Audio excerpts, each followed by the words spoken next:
hay una frase, una expresión del cine que es el séptimo arte, que nace en 1911, la dijo un periodista, un dramaturgo italiano, que se llamó Ricciotto Canudo, que era poeta, era un poeta, era amigo de Picasso, que fue el creador del primer cineclub de la historia. Y John Epstein, que dirigió un par de películas, sacó, además contribuyó a esa idea, después la desmintió, después la contribuyó, tiene varios libros acerca del cine, y en El cine del diablo, que es un libro que recomiendo mucho, a veces de vez en cuando siempre me piden ahí recomendaciones sobre libros, hay incluso una lista anclada, pero es un libro bastante filosófico, teórico, raro. No todas las cosas que dijo sobrevivieron el paso del tiempo, ni con todas ellas coincido, pero una de las expresiones que mencionó es, voy a intentar citarlo textual, dice, el cinematógrafo no tiene todavía más que 50 años de edad, esto lo hizo en 1947, y en un sentido malgastó las 3/4 partes de esa industria, de ese medio siglo de vida siendo de bufón público, volviéndose una industria y un comercio, olvidando desarrollar, incluso siquiera conocer todas sus otras facultades menos lucrativas. Ese maquillaje dorado, esa conmovedora elocuencia del séptimo arte, no han logrado, sin embargo, enmascarar enteramente algunos signos que nos advierten del hecho de que los fantasmas de la pantalla tienen quizá otra cosa para enseñarnos que sus fábulas de risas y lágrimas. Y esto es una nueva concepción del universo y nuevos misterios en el alma. La reprobación de los profesionales de la virtud, vilmente escandalizados, traduce en el estilo de la moral corriente una inmensa inquietud de muy vieja raigambre, pero que ya no sabe expresar toda su significación. Algunos de esos partidarios del orden presente saben, sin embargo, que su estremecimiento de miedo y de indignación no lo experimentan solamente a causa de una imagen ricamente sensual. Su temor viene de más lejos y abarca más.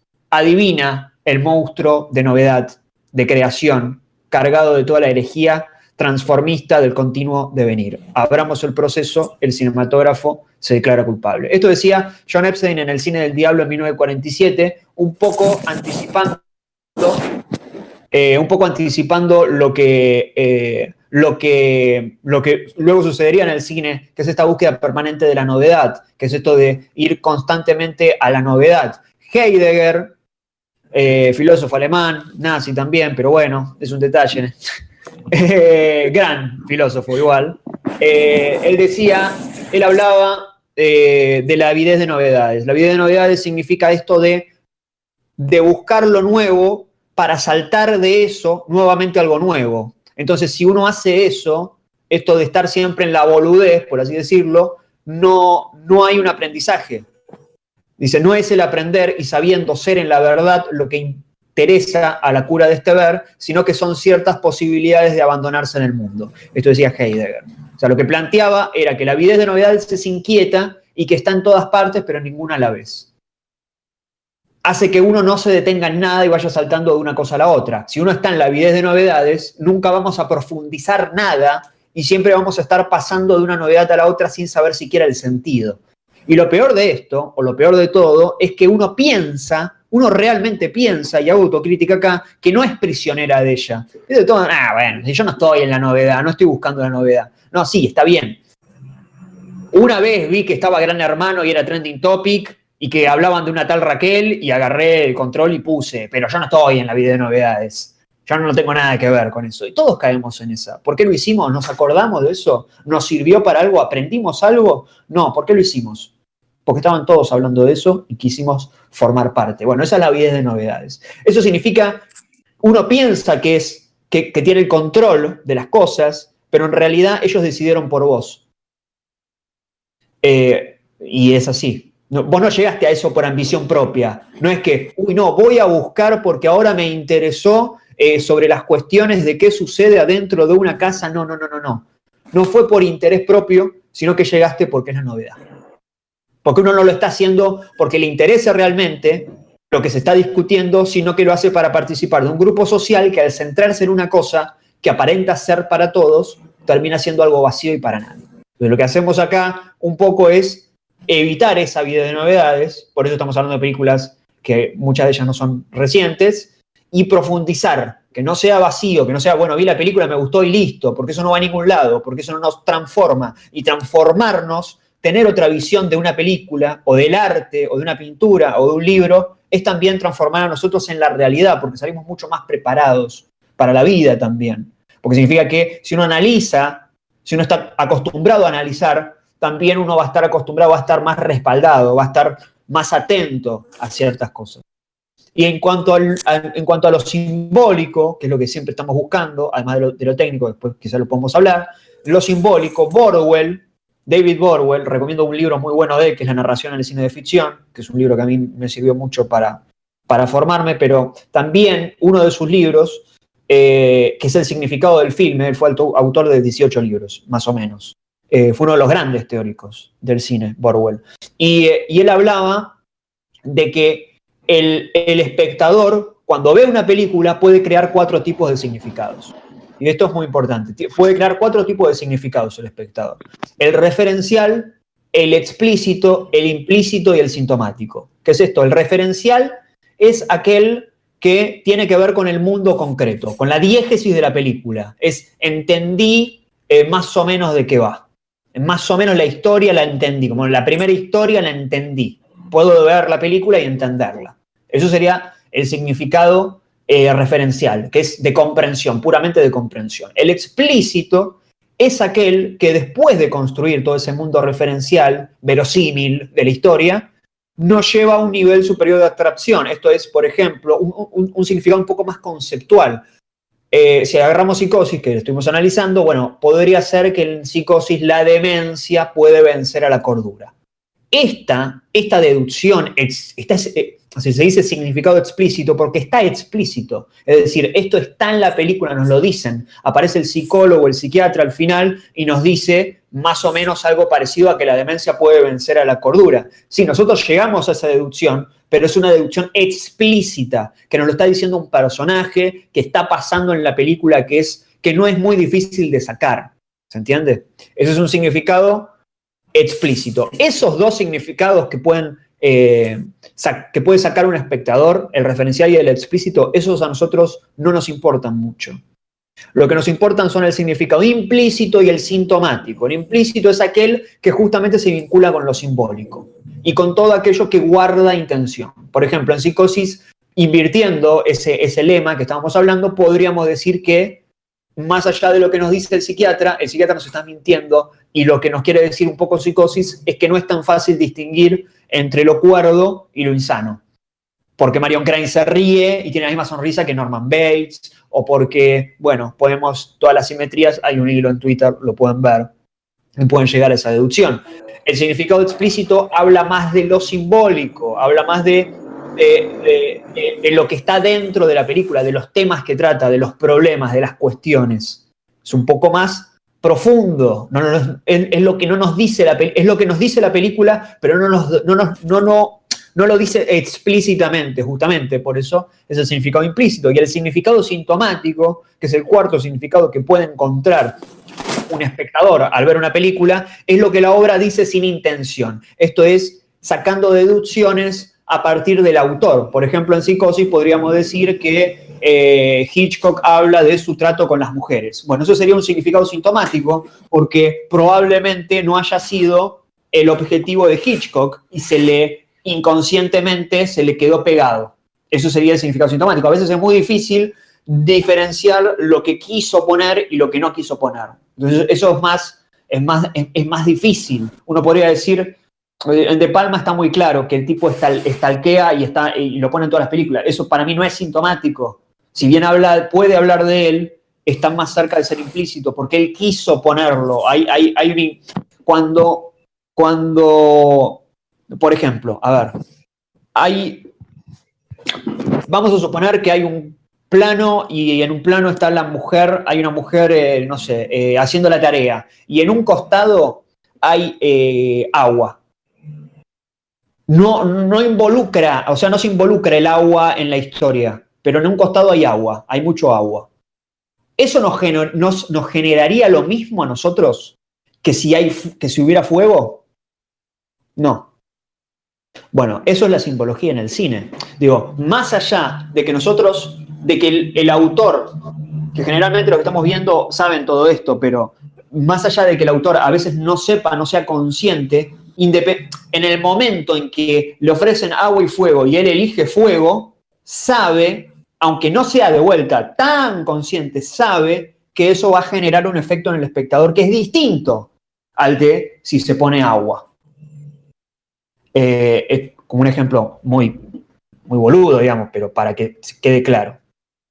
Eso en cuanto a lo simbólico y en cuanto a por qué es importante, distrayéndose de la avidez de novedades y de la boludez de la vida de novedades, que incluso es hasta, se puede considerar demoníaco, si se quiere, ¿no? Porque el demonio busca este tipo de cosas, ¿no? Atraer, copiar, ¿no?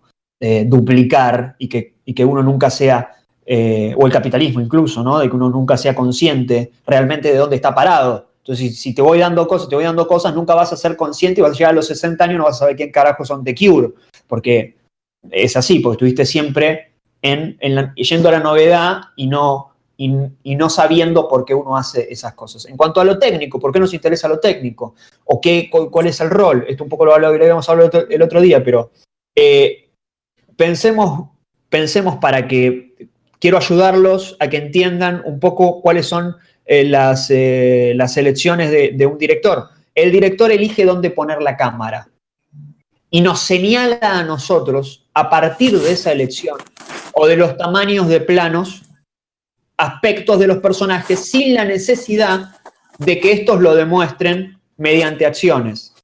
Esto es, si yo elijo un primer plano para un personaje, no me va a generar lo mismo que un plano general. Un director adquiere y tiene criterio para elección de los planos y no los usa o no los debiera usar gratuitamente. Piensa en contar lo más que pueda a partir de estas elecciones. Por eso cuando hablamos de que en la serie se registra y no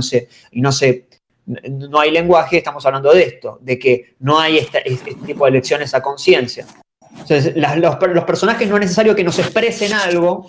No sé quién está haciendo ruido por ahí, le pido por favor que se mutee. Gracias. Los personajes no es necesario que nos lo digan porque el plano que eligió el director, el tamaño del plano con el que eligió contar eso, nos lo está diciendo a nosotros. Eso nos está generando igual que el fuego, igual que el agua.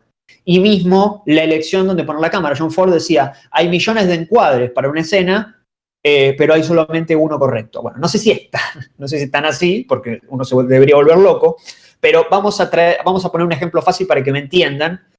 La situación es esta. Hay un hombre sentado en un escritorio, ¿no? En la computadora. Y hay una mujer que va a entrar a la habitación. Vamos a poner la madre. La madre tiene que entrar a la habitación del hijo. La acción en el guión es esta. Una madre entrando a la habitación de su hijo que está usando la computadora. Tenemos que filmar a la madre entrando a la habitación del hijo. ¿Dónde ponemos la cámara?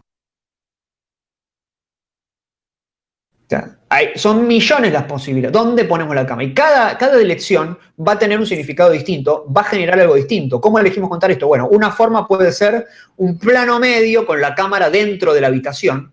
Dentro de la habitación vemos a la mujer entrando, vamos retrocediendo con la cámara, puede ser un dolly, o puede ser si es cámara en mano, también generan distintos efectos. Ahí hay otra elección, otra decisión, y mostrás desde izquierda o desde derecha, dependiendo por dónde haya entrado, la situación. Bueno, esa es una forma de contarlo. Poco paja, pero es una forma de contar. Cuando hablan, ¿qué plano elegís? Ahí también. Uno medio también, uno contrapicado para mostrar que la madre tiene más autoridad que el pibe, porque uno está sentado, el otro está parado, y que genere esa sensación de que el pibe, aún así, si la charla no tenga nada que ver, el pibe le tiene un poco de miedo a la madre, como hacen en Carrie, como elige De Palma en Carrie. Bueno, otra forma de contar esta misma situación es con la cámara fuera de la habitación. Por sobre el hombro de la madre, vemos a la madre golpeando la puerta y entrando. Y ahí entonces nosotros estamos siguiendo a la madre. Ahí nosotros elegimos que la madre es nuestro personaje más importante a seguir en la escena. Entonces, podemos contar lo mismo incluso en subjetiva. Si contamos lo mismo en subjetiva que es a partir de los ojos de la madre. O sea, la cámara vendría a ser la mirada de la madre. Entonces, vemos cómo la mano golpea la puerta ¿Y cómo entramos a la habitación? Y lo vemos todo con los ojos de la madre. Ahí vamos a ser la madre, vamos a generar más empatía con la madre. Nos importa contarlo así, dependiendo de lo que estemos contando. Otra forma de contar esta acción, miren las millones que hay, es que la cámara esté por sobre el hombro del chico y veamos lo que está viendo en internet el pibe. Está viendo una página porno y justo entra la madre. Bueno, en esta lección nosotros nos pondríamos del lado del pibe y vamos a generar otra cosa distinta. Vamos a generar sorpresa, vamos a generar irritación, vamos a generar incomodidad, y ni hablar si hacemos subjetiva del pibe y directamente somos los ojos del pibe. Otra forma más es hacer un plano cenital del pibe, perdón, del pibe, no, o sea, un plano cenital de la habitación, donde se pueda ver a la madre entrando a la habitación, hablando con el pibe, y eso ¿qué va a hacer? ¿Qué efecto va a generar? Bueno, por un lado, apreciar la espacialidad completa del cuadro, si es que del cuarto, perdón, si es que nosotros necesitamos que se vea todo el cuarto y se aprecie el espacio, y también nos pone a nosotros de esa forma, si ponemos la cámara cenital, es lo que se dice el plano Dios, porque lo que hace es que, y esto lo hace muchas veces De Palma, es que nos dota al espectador, a la cámara, al espectador, de una jerarquía por sobre los personajes. Estamos por sobre los personajes.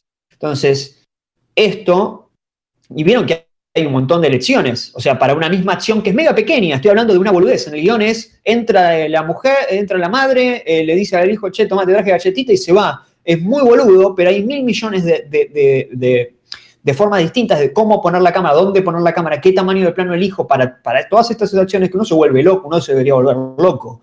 Y siempre va a generar un efecto distinto. Uno tiene que estar pensando qué es lo mejor para la historia y qué quiero generar yo para el espectador. Entonces, por esto mismo, a veces uno no se da cuenta y dice, y no sabe cuándo está bien dirigido, cuándo no, pero intentemos ver, incluso en Dress to Kill elegí justamente esta acción porque que es muy parecida, así que vamos a ver cómo lo resuelve eso De Palma cuando veamos Dress to Kill. Pero esto es el trabajo del director. Y esto es lo que nos genera, y eso también es en algún punto, o puede ser en algún punto simbólico, porque siempre se está pensando en qué nos va a generar a nosotros. Entonces, con esto lo que quería decir un poco era justamente cuál es el sentido de todo esto que hacemos, ya sea simbólico, ya sea escapando de la novedad, y ya sea técnico, porque eso son los análisis técnicos y simbólicos, y porque si no, porque no estamos hablando de, no sé, la trama y listo. Cualquier duda, incluso que haya quedado, lo pueden escribir en el de cine. Igual esto, si se está grabando, no sabemos, lo vamos a intentar subirlo. Espero que haya sido claro, intenté ser lo más rápido y conciso. Perfecto.